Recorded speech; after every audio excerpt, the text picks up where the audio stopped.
these other days.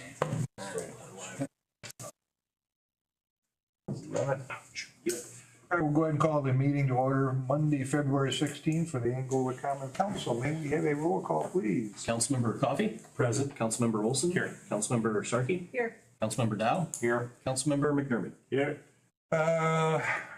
Road trip, leaving town, Wednesday afternoon? We're gonna leave. Who else riding down to Indianapolis for the, that 1, 2? I'll meet you there. You're gonna meet us there? You're gonna ride with us? Okay, so it's 4 of us. We're hosting the Mayors and Commissioners Caucus Wednesday for lunch, and so around 1, we usually finish about 1 o'clock. So I'm figuring we hit the road around 2 if that works for everybody. You're not going, you're gonna meet us there. That work for you guys? Yeah, we'll just meet here if that's okay. Request approval of the February 2nd minutes. Hello. Second.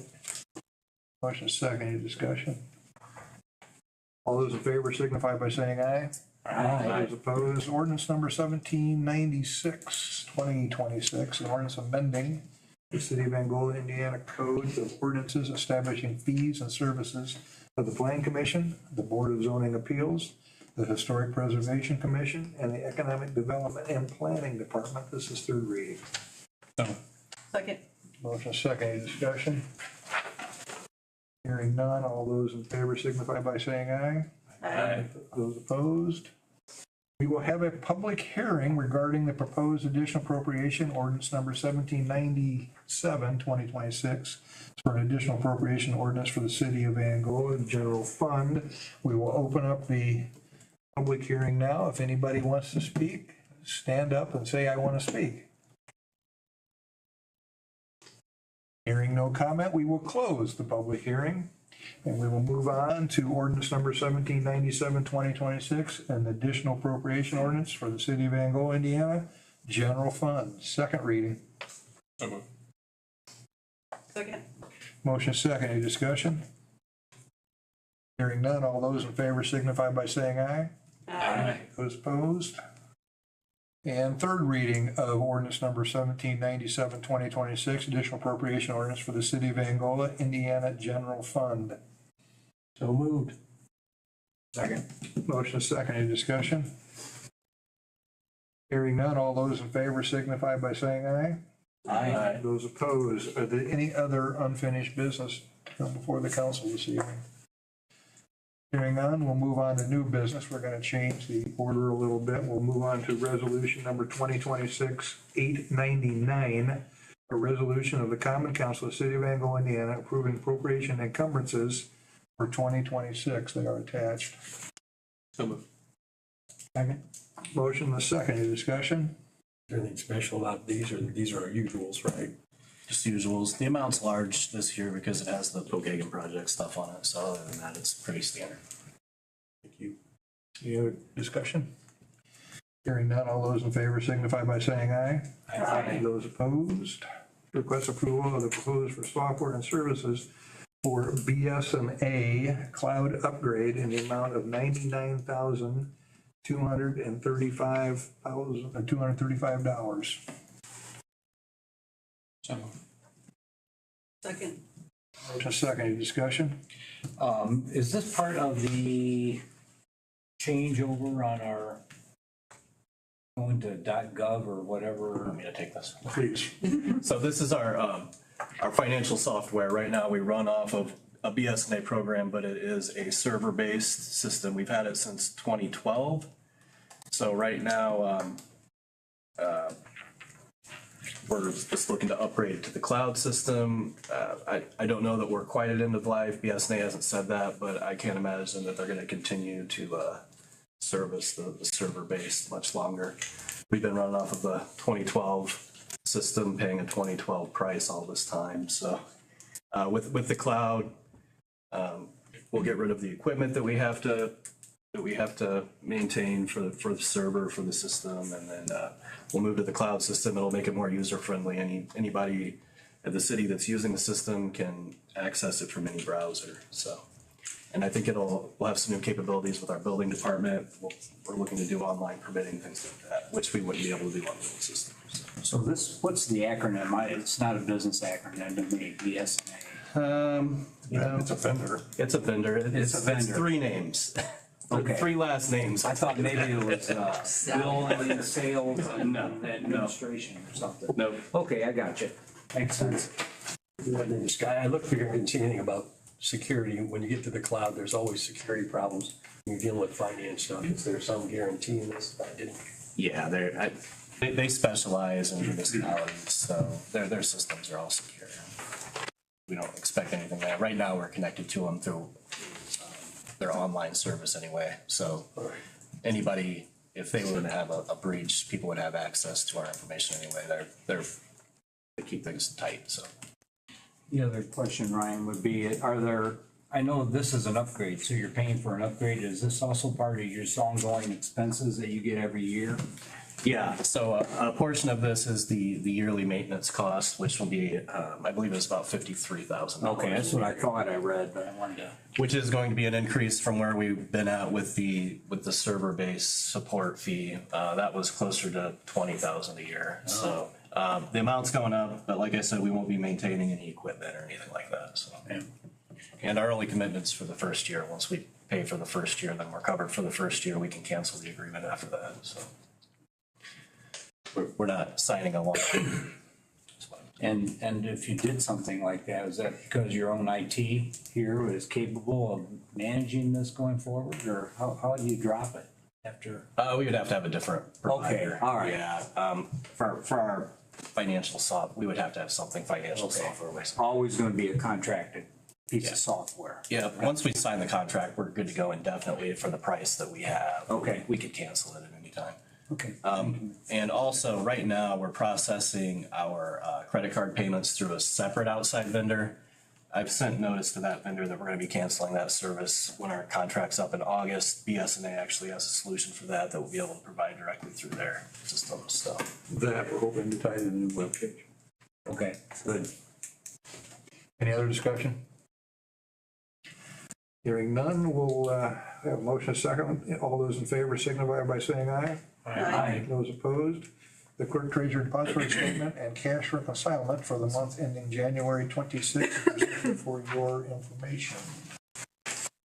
Now, it is my pleasure to deliver the state of the city address 2026.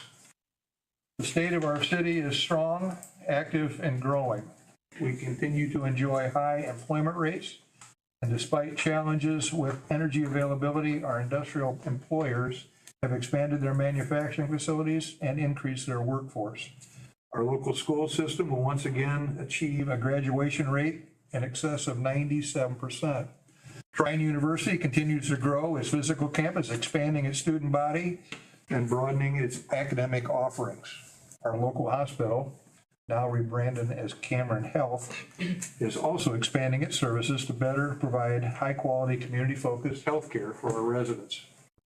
We've also saw strong participation in all of our public programs and community events, a clear sign of an engaged and thriving community. We welcomed numerous new businesses to our city last year, from national retailers like TJ Maxx to small, locally owned businesses. Together, these investments reflect a strong belief in our local economy and confidence in the future of our community. Building Commissioner Scott Lehman reports more than $38 million invested in new construction in the city last year. He also noted that the average price of a newly constructed home is now $361,000. This places home ownership increasingly out of reach for first-time buyers. This year, we will be reviewing our Unified Development Ordinance to identify opportunities to reduce construction costs and improve housing affordability. In last year's State of the City address, I reported that energy availability was a significant challenge moving our community forward. Over the past year, we have partnered with Steuben County government and others to execute an engineering service agreement with our utility provider. We also hosted the president of NIPSCO for meetings with local leadership and the university. We are now seeing signs of progress, and I believe a long-term solution is on the horizon. Last year, I requested our Economic Development and Planning Director, Retha Hicks, to expand our TIF district. Under her leadership, the Economic Development and Redevelopment Commission worked throughout the year to complete this expansion. Finalized late last year, the district now extends from our western city limits along US 20 to the east to include our downtown area. It reaches north to our northern city limits. Redevelopment Commission Chair Eric Yoder and Director Hicks worked diligently to identify parcels with high development potential. This expansion provides the commission with a new set of tools to help grow economic opportunities throughout the community. Infrastructure remains critical to our city's growth and long-term viability. Last year, we began one of the largest public work projects in our history, extending water and sewer service to the northern reaches of Waukegan State Park. Once complete, this project will open significant areas of land to the north for future development. Water Superintendent Mitch Saddison reported an 8% increase in water production last year. Together, our two water treatment plants produced 312 million gallons of high-quality water in 2025. In 2026, we will rehabilitate two of our water storage tanks. The work on tank located on Calvary Lane is already nearing completion, while rehabilitation of the tank on 300 North will begin later this year. Recently, our team responded to a severe water main break that required crews to work in frigid temperatures while navigating equipment challenges and material failures. Their dedication ensured continued water service to our community under extremely difficult conditions. I know Mitch would encourage us to remain focused on long-term planning to systematically replace aging water mains and strengthen reliability of our water infrastructure for the future. Wastewater Superintendent Jeff Gaff reported our treatment facility is currently operating at 62% of design capacity. This is monitored annually to determine when expansion will be required. For many years, we have struggled to meet chloride discharge limit imposed by the Indiana Department of Environmental Management. In an attempt to meet this limit, IDEM has requested that we install a costly treatment process. We have declined to make this expenditure. We believe this issue exists only on paper and does not pose an environmental or public health risk. We have made progress toward a long-term solution, including an on-site visit from the agency's superintendent. We are now optimistic that an administrative solution can be found. IDEM has indicated a willingness to work with us to obtain EPA approval. I would like to thank Councilwoman Sharkey for her contributions to the working group tasked with addressing this issue. Police Chief Whitmire reported that his department is once again at full staffing levels. Our newest patrol officer graduated from the academy and is now on scheduled duty. We have 21 full-time officers representing a combined 216 years of service, an average of over 10 years experience per officer. This department has also increased the use of technology to increase efficiency and improve safety in the city. When longtime Angola firefighter Bill Harder returned to us as a fire chief, one of the first tasks I assigned him was to continue working with our partners at Pleasant Township to join forces and establish a fire territory. The first public meeting regarding this process will be held later this week, with the final decision expected in late March. I also asked Chief Harder to build on the success of our Fire Training Academy. To support this effort, we have created a fire training captain position. Captain Eric Kaiser will be responsible for coordinating and ensuring consistent training across all three shifts, while also expanding and strengthening our training academy. In 2025, Mark Marple, our IT system administrator, kept our system safe and secure from outside attacks. Mark was instrumental in the police department's technology improvement. In 2026, before the end of the second quarter, we will be rolling out a completely revamped website. Street Commissioner Chad Ritter and his team make significant improvements to our local roads and streets in 2025 with the support of a $1.5 million community crossing grant. We completed a wide range of projects from full road reconstruction to micro sealing. Looking ahead to 2026, we have seen a significant reduction in the availability of community crossing grant funds, and we anticipate this trend will continue. As a result, we may need to revisit the use of wheel tax revenue to ensure our streets remain in acceptable condition. Park Superintendent Matt Hanna had a very busy year. In a successful year in 2025, all of our park programs saw record attendance and participation. After many years of planning and collaboration from partners across Steuben County, we are proud to see Sheets Family Park come to life. We will celebrate the park's grand opening later this spring. Last year, I encouraged Matt to begin development of the park facility at Center Lake. The road-based access has been prepared, and we hope to complete the paving and make additional improvements during 2026. This year, we will also see the completion of our bike trail extending to the southern city limits. And let me extend an early invitation to join our Parks Department for what is sure to be a special 250-year celebration of Independence Day. With the guidance of City Engineer Amanda Cope, we look forward to continue the planning process for total reconstruction of North Main Street in cooperation with Indiana Department of Transportation. This project will include new water main, new pavement and curbs, and a long-needed pedestrian sidewalk with signalized highway crossings to improve safety and accessibility. I would personally like to thank Amanda for her many contributions to the city of Angola. There's not a single improvement or construction project in our city that the engineering department does not oversee. Her leadership, attention to detail help ensure every project is done right and built to serve our communities for years to come. Typically, in the State of the City address, we begin with an overview of the city's finances. This year, however, I will close with that discussion. Financially, the city of Angola remains in a strong position.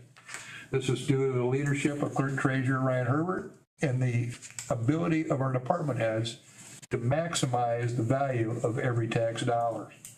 As I previously shared, during 2025 Indiana legislative session, the state enacted property tax reform to reduce property taxes for homeowners and business owners. In that same legislation, significant changes were made on how the local income taxes are distributed to government entities. While I support property tax relief, the change to income tax distribution will place the city at a significant financial disadvantage. As a result of this legislation, we will be required to consider raising taxes while also making budget and service reductions. I've spoken with several mayors across the state who have already begun reducing services and workforce levels in their communities. Because of Angola's strong financial position, in consultation with Ryan, I've decided not to take that approach at this time. However, I have asked all department heads to begin planning for a 10% budget reduction over a 2-year period beginning in 2027. Mayors from all across the state of Indiana, including myself, have been working with the General Assembly to address this issue. While progress has been made, the final solution has not yet been reached. Perhaps the most challenging aspect of this situation is the uncertainty it creates for long-term financial forecasting and planning. In the 2026 budget I presented, we included only investments focused on essential repairs, necessary improvements, and projects that have been in the planning stages for many years. We must return to a position where we can confidently engage in long-term planning and invest in the future of our community. Despite these challenges, I remain confident in Angola's future. With the leadership of this council and the dedication of our workforce, I know we will continue to make Angola a great place to visit and even a better place to call home. With that, I thank you. And reports, Clerk Treasurer. Tim. I have no report. Rita. No report. Chad. No report. Chief. Just a reminder, first public hearing, Thursday, 4 PM, Township Building. I need a quorum of councilmen present. Anybody not going to be there? Great, perfect. Thank you. Question for Chief. Sure. This pinning ceremony tomorrow, what does that entail? So last year, through the course of the year, we've hired 4 new firefighters, had 3 new promotions, and it was something that was started a few years back, and I just wanted to continue it, but we bring them in, we present them their hardware, meaning for the new officers. We have an oath that Ryan's going to be present and swear them in under an oath that we have in-house, and just recognize them, welcome them, present them their badges, and move on. Dessert, right? We're gonna have cake. We've got a marble cake and we've got a chocolate vanilla, half and half, so. Anything else? Well, it's just that it had a timing conflict and just wondered about how much time to plan for that. You and I have the same conflict, you know that. Yes, we do, and I wanna go, that's why. Yeah, and I will be there. Chuck, it Right. depends on how fast he does the. I know he'll be fast, so. So the mayor's been asked to speak on behalf of the city of Angola. There's a township representative gonna speak on behalf of Pleasant Township. And then I do my thing and then we can go have dessert.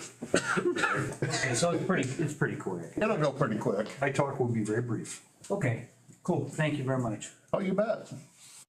Anything else? No. Mr. Gaff? And just let everyone know, we did get our furnace issues fixed in our new shop. That is up and working excellent. And, our grease water separator in front of the building, was supposed to be load bearing and the truck fire a couple weeks ago. So now they're working on that. Our old shop building, our old furnaces in it, the heat exchangers were all broke in it and one quit. They were 46 years old. We happened to have a guy that puts furnaces in before he came to us, so he saved the city quite a chunk of money by installing 3 new heaters in the old shop. Probably a good $50,000 savings. Excellent. So pretty proud of him. I bought them all lunch for it. Are you prepared to loan him out to all departments? No, I don't want to run him off. I want to. But that's always something. Yeah, it's always something good to know. We can save ratepayers in the city money. So, Couple weeks ago, when it got down to 5 degrees, we had a water main break on North Wayne Street. When I got there, it was cold and blowing and water everywhere. They dug it up and they had a total blowout to the point where it actually flooded a neighboring business. Our fellows were down in the bottom of the trench in frigid cold temperatures with traffic buzzing all around them.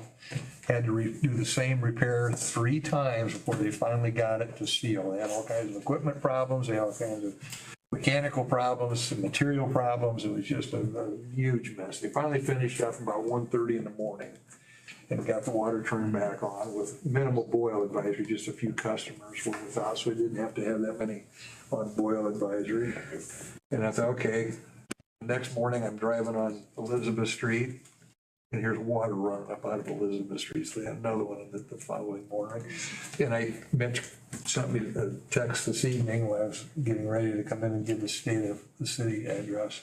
And they were fighting one on Henry Street. And it was a clamp on clamp, and it broke right next to a clamp they put on there years ago. So we really need to start taking a look at some of this. Now, with that, Mitch, what do you got to report? Can you top that? It's fixed. The water's back on and there's, I think, 33 people on boil water. But hopefully we get that resolved by Wednesday. Replace the whole section that was busted out. Yeah, we cut it out and put a new piece of pipe in, so. 4-inch. Yep. North Wayne was 10 or 12? Then 10, yeah, that was a big bad one. Anything else? yeah, the North Wayne project can't get here soon enough. I was thinking about that when we were standing out there at the cold. The business owner was a little upset and was demanding that we take all kinds of action. I told Mitch, I said, you guys go worry about that. I'll take care of the business owner. So I went out and I got my wet vac and I helped the business owner pump the water out of his, out of his house.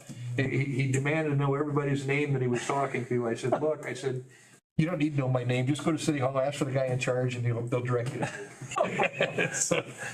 But by the time we finished, we were good friends, and he was very happy with everything at the city. Great service. So, yeah, it was a good evening. Amanda, what do you got for us? Pokagon project still moving forward. They are starting to get hot and heavy inside the park, so we may not see a whole lot of action, but I think they still have 5 crews, but they are starting to work in the park. The federal aid project, the sign replacement project that we've talked about various times, that did have a letting, so there were bids, there is a contractor, so that's going through NDOT now. Expect to see that work this summer. I think that's it. Chief, you got anything for us this evening? Nothing, sir. Nothing for us this evening. All right, in that case, we will request approval of allowance accounts payable voucher 78,427 through 78,683 totaling $1,219,888.91, including a fund transfer of $42,008. I move that we approve, and I'd also like to make mention of the AIF portion of the docket. They've gone they've been hard at work, and they have procured another business that you are approving tonight to assist them. And there's a couple more on the horizon, so just a heads up. Very good. We got a motion? Second. Second. Any discussion? Hearing none, all those in favor signify by saying aye. Aye. Those opposed? Do we have any other new business for this evening? Hearing none, we are adjourned. The next regular council meeting will be Monday, March 2nd, but we do not forget about the fire territory meeting at the Pleasant Township Hall. Who else is over there?